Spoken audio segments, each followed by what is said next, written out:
Hello students, last video में हमने chemistry start किया था फर्स्ट लेसन में। अब हम द्रव्य के कुछ गुण इनके बारे में डिस्कस करेंगे। तो हमने लास्ट चैप्टर में द्रव्य देख लिया था। द्रव्य क्या होता है? हर वो चीज़ जिसका कुछ ना कुछ मास होता है या द्रव होता है तथा साथ में जो कुछ ना कुछ स्पेस या जगह घेरती है, वो सब चीज़ें द्रव्य कहलाती हैं। जैसे कि जिस बुक में से मैं पढ़ा रहा हूँ, जिस मोबाइल से मैं ये शूट कर रहा हूँ, जिस पेंसिल से यहाँ टिक कर रहा हूँ, ये ऑल चीज़ें क्या हैं? द्रव्य हैं। ठीक है। तो प्रत्येक पदार्थ के निश्चित भौतिक एवं रासायनिक गुण होते हैं। हर एक मटेरियल के कुछ केमिकल और फिजिकल प्रॉपर्टीज़ होती हैं, यानी भौतिक और रासायनिक गुण होते हैं। वे गुण जिनका मापन या प्रेक्षण पदार्थ के संगठन के बिना किसी परिवर्तन के किया जा सकता है, भौतिक गुण कहलाए जाते हैं। मतलब स्टूडेंट्स, ऐसे कैरेक्टरिस्टिक जिससे कि हम किसी मैटर के कंपोजिशन यानी संगठन मतलब उसके अंदर जिस प्रकार एटम जमे हुए हैं उसी प्रकार से। जैसे कि अगर वो सॉलिड स्टेट में है यानी कि वो ठोस अवस्था में है तो ठोस में ही रहेगा। अगर लिक्विड यानी द्रव्य अवस्था में है तो द्रव्य में रहेगा। गैस अवस्था में है तो गैस में रहेगा। अगर ऐसे गुण जिसकी वजह से उसकी अवस्था चेंज हो जाए, सॉलिड से लिक्विड या ठोस से द्रव बन जाए या ठोस से गैस बन जाए, तो वो सारे गुण क्या कहलाते हैं? वो केमिकल वाले कहलाते हैं, यानी कि वो रासायनिक गुण कहलाते हैं, भौतिक गुण नहीं कहलाते। तो फिर से सुनिए, भौतिक गुण कौन से होते हैं?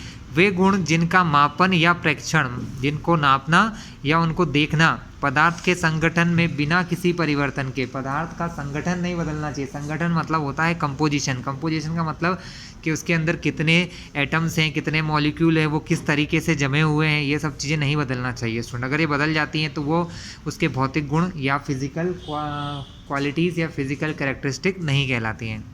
जैसे कि द्रव्यमान, जैसे कि उसका आयतन, जैसे कि उसका घनत्व, गलनांक, क्वथनांक, ये सब क्या है? ये उनकी भौतिक गुणधर्म होते हैं क्लास। आयतन मतलब वो कितनी जगह घेरता है। द्रव्यमान मतलब उसका कितना मटेरियल या कितना मास उसके अंदर जमा है। हर एक एटम का कितना मास होता है, कितना द्रव्य होता है, उसके हिसाब से। घनत्व मतलब कितने वजन में कितना मास है। ठीक है। गलनांक, क्वथनांक मतलब गलनांक यानी कितने पर, किस टेम्परेचर पर वो सॉलिड से लिक्विड बनता है या लिक्विड से वापस सॉलिड बन जाता है। क्वथनांक मतलब किस टेम्परेचर पर, किस तापमान पर वो एक गैस लिक्विड से गैस में बन जाता है, यानी किसी द्रव्य से गैस बन जाता है। और रासायनिक गुण वे गुण होते हैं जिनमें पदार्थ में रासायनिक परिवर्तन होता है। पदार्थों के कई गुण मात्रात्मक प्रकृति के होते हैं। इन गुणों को भौतिक गुण कहते हैं। इनका विवरण नीचे दिया गया है। तो क्लास अब हम देखेंगे फिजिकल क्वांटिटीज़ या भौतिक राशियाँ।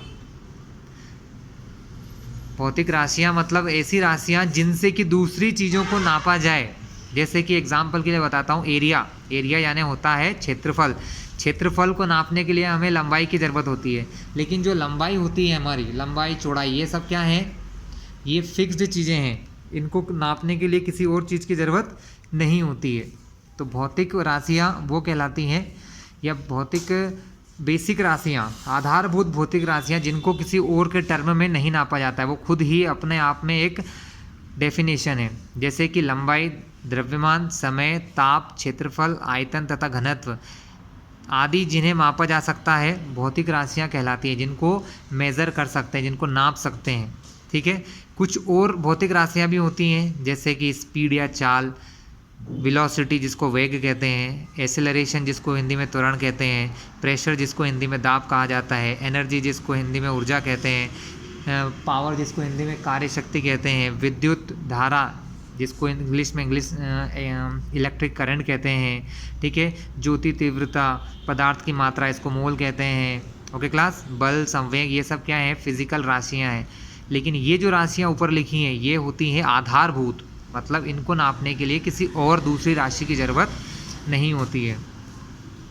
एक भौतिक राशि को संख्या तथा मात्रक से प्रदर्शित किया जाता है क्लास। मतलब अगर किसी भौतिक राशि को बताना है तो संख्या, लेकिन साथ में उसका मात्रक भी होना चाहिए। मात्रक मतलब होता है यूनिट। क्या होता है स्टूडेंट्स? यूनिट। जैसे कि अगर मैं 4.6 बोलूँ, अगर मुझसे कोई पूछे कि इस बुक का, ये सपोज ये बुक की बात करें जैसे हम पढ़ रहे हैं, इस बुक का मास कितना है, और अगर मैं कहूँ 4.6 तो आप नहीं समझ पाएंगे, क्योंकि 4.6 क्या, 4.6 तो एक संख्या है, लेकिन इसकी यूनिट क्या है, मास को किस में नापते हैं। जब तक मैं मास की यूनिट या उसकी मात्रक को नहीं बताऊंगा हम नहीं समझ सकते। तो इसका मात्रक होता है किलोग्राम। क्या होता है स्टूडेंट, किलोग्राम। इसलिए किसी भौतिक राशि को प्रदर्शित करने के लिए या बताने के लिए दो चीज़ों की ज़रूरत होती है। एक होता है न्यूमेरिकल संख्या जो नंबर होता है, और एक होता है उसकी यूनिट। अब यहाँ 4.6 किलोग्राम का मतलब है, किलोग्राम तो उसकी यूनिट हो गई, लेकिन ऐसे कितने किलोग्राम है, ऐसे 4.6 किलोग्राम इसका मास है, इस बुक का मास है। इसमें दो भाग होते हैं, पहला 4.6 अर्थात संख्या, तथा दूसरा ये केजी जिसको हम मात्रक कहते हैं क्लास। इस खंड के मुख्य उद्देश्य क्या है जो हम पढ़ रहे हैं। सबसे पहला है सार्थक अंकों की अवधारणा। मतलब क्या होता है, हमारे पास यूनिट दी होती है, लेकिन हमको यूनिट को प्रॉपर पहचानना भी होता है। ठीक है, अभी आगे पार्ट में एक्सप्लेन करूँगा कैसे। मापन की इकाइयाँ अर्थात एसआई इकाइयों का अध्ययन करना। हम यहाँ पर मापने की जो यूनिट्स होती हैं, इकाइयाँ होती हैं, उसमें एसआई यूनिट्स को समझेंगे। एसआई यूनिट क्या होती है क्लास, इंटरनेशनल सिस्टम होता है मात्रक का, या साइंस में चीज़ों को नापने के लिए एसआई यूनिट होती है। उस एसआई यूनिट के अंदर हर चीज़ के लिए, हर एक फिजिकल क्वांटिटी या हर किसी केमिकल क्वांटिटी के लिए भी कोई ना कोई यूनिट होती है या कोई मात्रक होता है, उसका विश्लेषण करना, साथ में विमीय विश्लेषण भी करना। ठीक है क्लास। तो स्टूडेंट हम देखेंगे मात्रकों की अंतर्राष्ट्रीय पद्धति।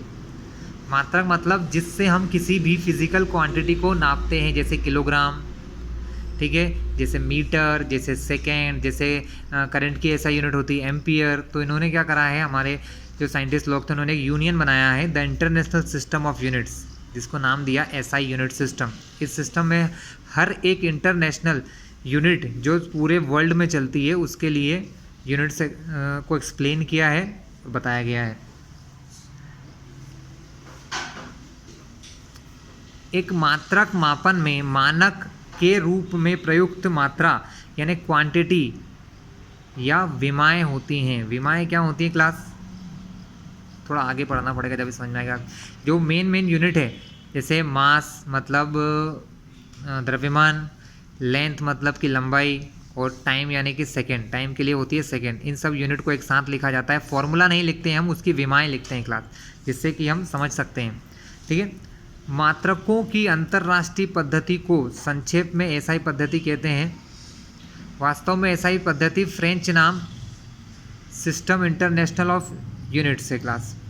ठीक है, अब क्या होती है तो हम देखते हैं क्लास। आधार भौतिक राशियां और उनके मात्रक। मैंने बोला था ना, आधार मतलब ऐसी राशियां जिनका अपना खुद का अस्तित्व है, मतलब जिनको और किसी की टर्म में नहीं बोल सकते। जैसे लंबाई है, लंबाई मतलब सिर्फ लंबाई, लंबाई को और कुछ नहीं एक्सप्लेन कर सकते। लंबाई मतलब लेंथ, लेंथ को एल से रिप्रेजेंट करते हैं क्लास। किससे रिप्रेजेंट करते हैं क्लास, एल से। लेंथ या लंबाई नापने के एसआई मात्रक का नाम मीटर होता है क्लास। क्या होता है, मीटर।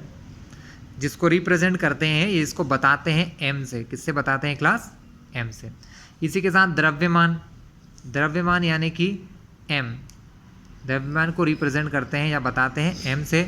एम का मतलब होता है, एम की जो मतलब द्रव्यमान की जो एसआई मात्रक है या द्रव्यमान का जो एसआई यूनिट है वो क्या है, किलोग्राम है। क्या है, किलोग्राम, जिसको केजी से रिप्रेजेंट करते हैं क्लास। किससे रिप्रेजेंट करते हैं, केजी से। समय, समय को रिप्रेजेंट करते हैं फिजिक्स में टी से क्लास। इसकी यूनिट होती है सेकेंड, और सेकंड को, इसकी यूनिट को रिप्रेजेंट किया जाता है या बताया जाता है एस से। इसके अलावा विद्युत करंट या विद्युत धारा क्लास 10 में पढ़ा होगा, जिसको आई से बताया जाता है, जिसका प्रतीक क्या है, आई का है।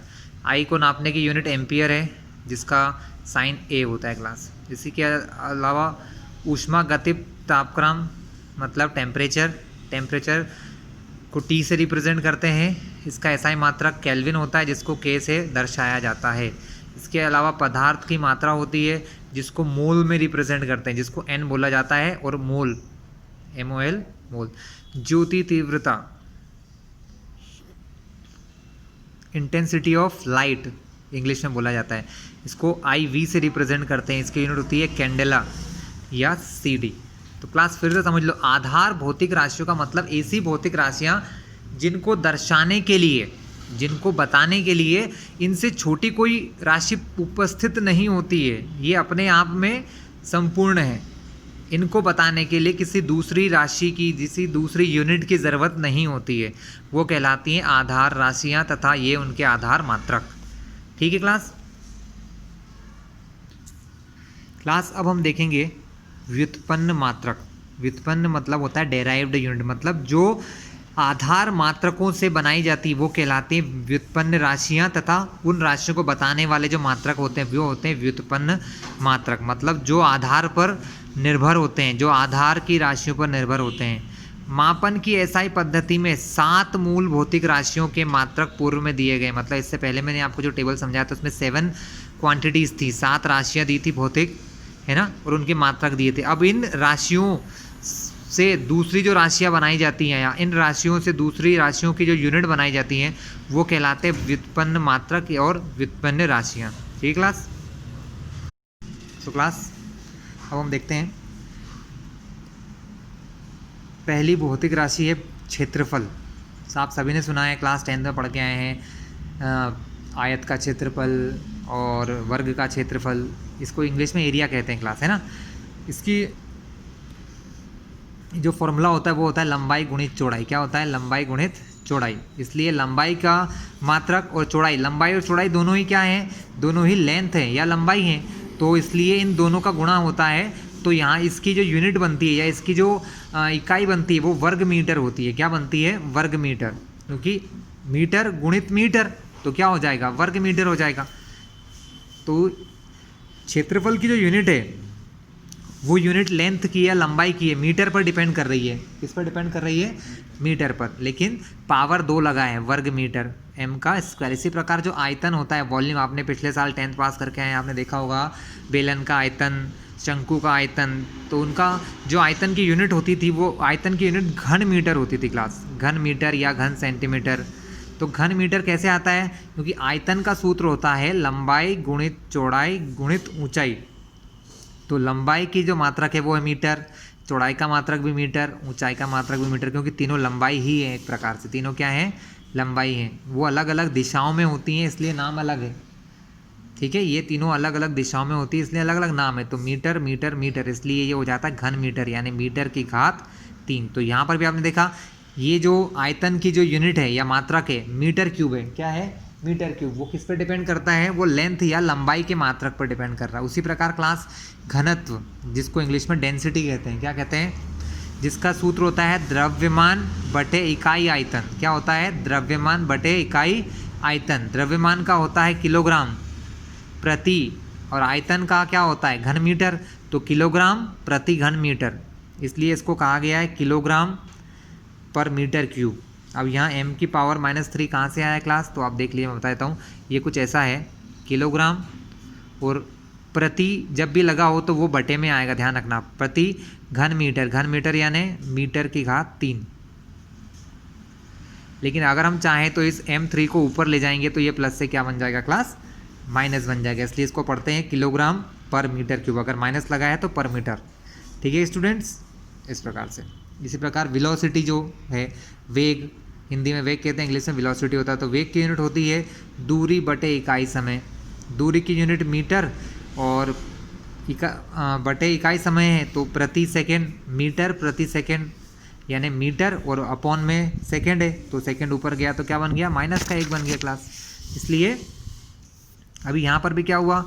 वेग की यूनिट हो गई मीटर प्रति सेकंड, तो वो मीटर पर भी डिपेंड कर रही है और सेकंड पर भी डिपेंड कर रही है।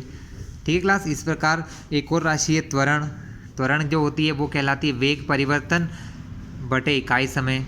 वेग परिवर्तन की यूनिट होती है मीटर पर सेकेंड और अपॉन में एक और सेकेंड है तो सेकेंड का स्क्वायर, तो ये बन गया मीटर पर सेकेंड स्क्वायर। तो क्लास इस प्रकार की कई यूनिट्स हैं, सबको बताना ज़रूरी नहीं है, मेरे हिसाब से आप इनको पढ़ लीजिएगा। ये फॉर्मूले आपको आगे न पीछे कई काम आने हैं और अभी आगे पढ़ते भी जाएंगे, तो कोई दिक्कत नहीं है। ये टेबल हर किसी बुक में होता है, कोई सी भी बुक कंपनी की बुक लोगे तो आपको मिल जाएगा, क्योंकि ये बेसिक चीज़ें हैं। स्टूडेंट अब हम पढ़ने वाले गौण मात्रक, मतलब सब्सिडरी यूनिट, मतलब ऐसी वो चीज़ें जो हमें जब हम न्यूमेरिकल सॉल्व करते हैं क्लास, आप 11 12 तो पास हो जाते हैं, कोई दिक्कत नहीं, लेकिन जो स्टूडेंट बहुत अच्छे मार्क्स गेन करना चाहते हैं, जो टॉप करना चाहते हैं, उन्हें हर छोटी से छोटी चीज़ का नॉलेज होना चाहिए। तो यहाँ पर, और जो न्यूमेरिकल होते हैं फिजिक्स और केमिस्ट्री, मतलब रसायन शास्त्र और भौतिक शास्त्र में जो गणित वाले क्वेश्चन होते हैं, उनमें इस प्रकार की चीज़ें बहुत यूज़ होती हैं, छोटी से छोटी चीज़ पता होना चाहिए। तो यहाँ पर कुछ किसी यूनिट के साथ लगने वाली सब्सिडरी यूनिट्स दी हुई हैं, यानी गौण मात्रक दिए हैं, ये किसी यूनिट के साथ लग जाते हैं। जैसे मीटर के सामने पहले लगा दिया डेसी, तो वो डेसी मीटर बन गया। तो ये डेसी, ये कुछ वर्ड्स हैं जिनको प्रीफिक्स कहा जाता है या पूर्व लग्न कहते हैं। पूर्व लग्न मतलब पहले लगने वाला, किसी यूनिट के पहले लगने वाला यानी पूर्व लग्न, ठीक है। तो यहाँ पर कुछ वर्ड दिए हैं, जैसे डेसी है। डेसी अगर किसी नंबर के आगे लगता है तो क्लास उसमें गुणा हो जाता है 10 की पावर -1 का। 10 की पावर 1 का मतलब होता है 10 से भाग। क्लास ये -1 का मतलब ये बटे में है। कहाँ है स्टूडेंट? बटे में होती हैं, ठीक है। ये मैं अब आपको कॉपी में करके दिखाता हूँ सारी चीज़ें। सो क्लास सबसे पहले होता है डेसी। डेसी जिस भी नंबर के आगे, इसको रिप्रेजेंट करते हैं डी से। कैसे यूज़ करते हैं मैं आपको बताता हूँ। जैसे क्या ये लिखा है DM, तो उसको पढ़ेंगे डेसीमीटर, ठीक है। एग्जाम्पल के तौर पे एक बच्चे की लंबाई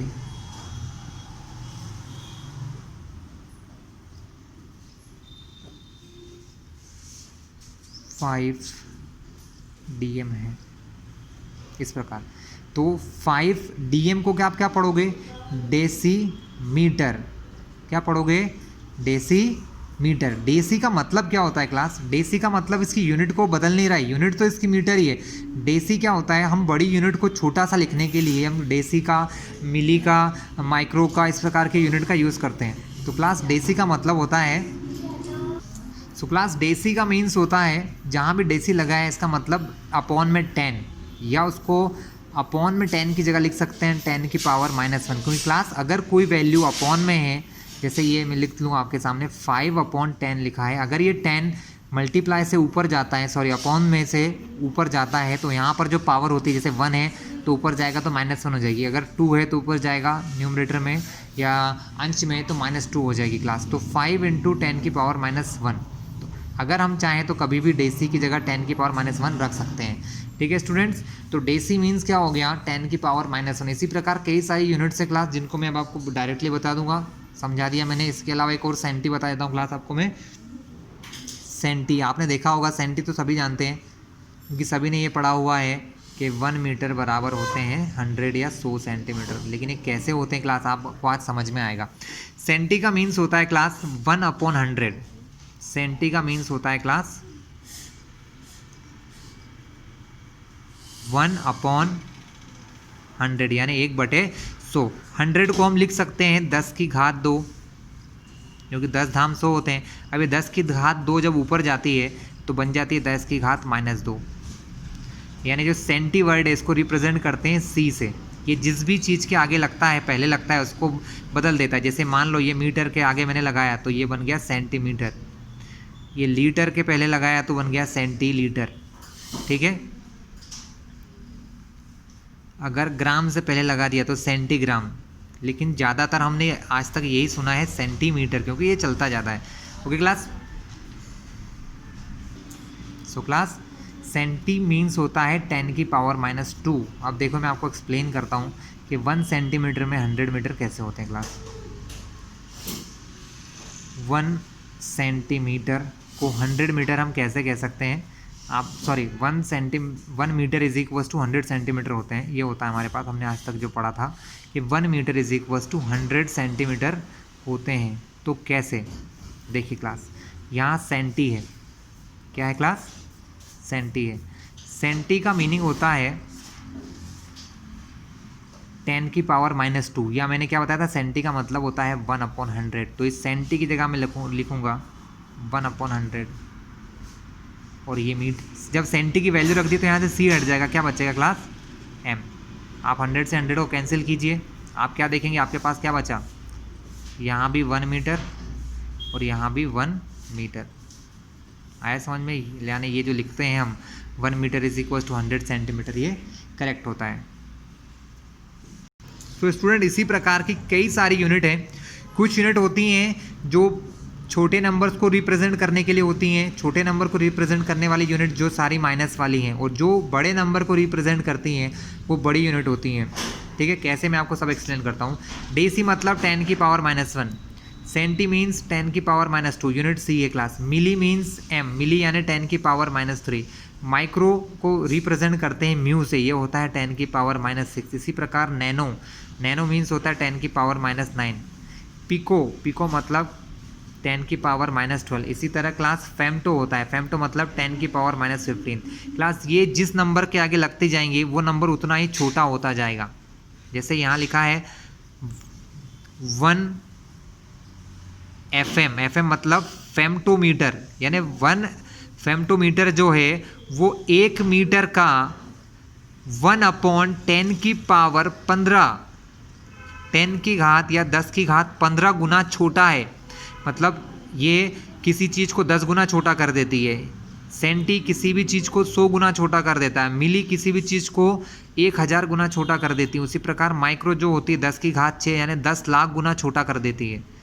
ये जिस नंबर के आगे लग जाते हैं वो नंबर उतना छोटा होता जाता है। यानी जो छोटी छोटी यूनिट होती हैं, छोटी छोटी यूनिट, छोटी छोटी चीज़ें क्या होती हैं, जैसे अभी आप पढ़ेंगे कि दो अणुओं के बीच में, दो परमाणुओं के बीच में की दूरी, दो परमाणुओं के बीच की दूरी कितनी होती है, किसी इलेक्ट्रॉन का मास या वज़न के द्रव्यमान कितना होता है, किसी प्रोटॉन का चार्ज कितना होता है। तो ये जब फिजिकल और केमिकल क्वांटिटीज़ को आप पढ़ेंगे तो वहाँ पर ये छोटी छोटी यूनिट बहुत काम आएंगे।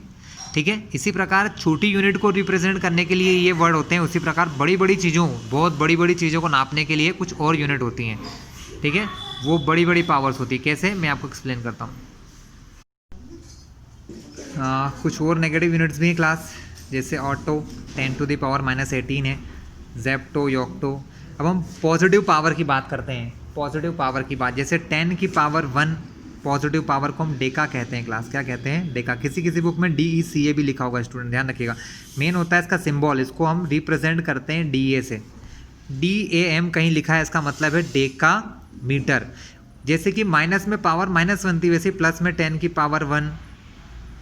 उसी प्रकार 10 की पावर 2 को हेक्टा कहते हैं, क्लास में दिया हुआ नहीं है, हम 10 की पावर 3 दिया है। जैसे 10 की पावर -3 को मिली कहते हैं, उसी प्रकार 10 की पावर 3 को किलो कहते हैं क्लास। यानी अगर मैं किसी के आगे के लगा दूं तो वो हो जाता है किलो। जैसे kilogram, kilometre, kilo litre. Kilo का मतलब कोई भी चीज़ 1000 गुना हो जाती है, 1000 गुना मल्टीप्लाई हो जाती है। 10 की पावर 3 मीटर यानी कि 1 किलोमीटर, तो 10 की पावर 3 लगता है स्टूडेंट्स के आगे। इसी प्रकार मेगा होता है 10 की पावर 6। अगर किसी के आगे m लगा हुआ है तो वो मेगा हो जाएगा। जैसे 1 मेगा मीटर, m। अगर दोनों इस स्मॉल m है तो वो मिलीमीटर होगा। एक m बड़ा है, एक छोटा है, तो मेगा मीटर। मेगा मतलब किसी भी नंबर के आगे 10 की पावर 6 का मल्टीप्लाई हो जाना। किसका मल्टीप्लाई हो जाना, 10 की पावर 6 का। इसी प्रकार क्लास गीगा होता है, टेरा होता है, पेटा होता है, एक्सा, जेटा, योटा, ये आप पढ़ लीजिएगा। ठीक है, जिस पर एक अगर आप समझ गए तो सारे समझ जाएंगे, और एक भी नहीं समझे तो कुछ भी नहीं समझे। जिसके आगे लगा है, जैसे GM लिखा है तो गीगा मीटर। गीगा मतलब, गीगा का मतलब होता है 10 की पावर 9, यानी किसी भी नंबर में 10 की पावर 9 का मल्टीप्लाई। अगर 1 टेरामीटर लिखा है, जैसे एक मैं आपको यूनिट, आपने स्टूडेंट सब लोग मोबाइल चलाते हैं, गीगाबाइट नाम सुना होगा आप लोगों ने, GB है ना, तो वो गीगा यही वाला होता है क्लास। ठीक है, ध्यान रखिएगा। मात्रकों का अंतरा परिवर्तन स्टूडेंट, क्या है मात्रकों का अंतरा परिवर्तन? जैसे कि कई बार यूनिट्स में, कई बार जब क्वेश्चंस हमें दिए होते हैं स्टूडेंट, तो हमें डिफरेंट यूनिट में होते हैं और हमसे पूछा जाता है कि इसको SI यूनिट के मात्रक में बदलिए, या उस क्वेश्चन कैसा भी दिया है लेकिन हमसे पूछते हैं कि आंसर हमें उस फॉर्मेट में चाहिए, आंसर हमें किस में चाहिए, SI मात्रक में उत्तर चाहिए। जैसे मान लो आपसे कभी क्वेश्चन बोल दिया कि 10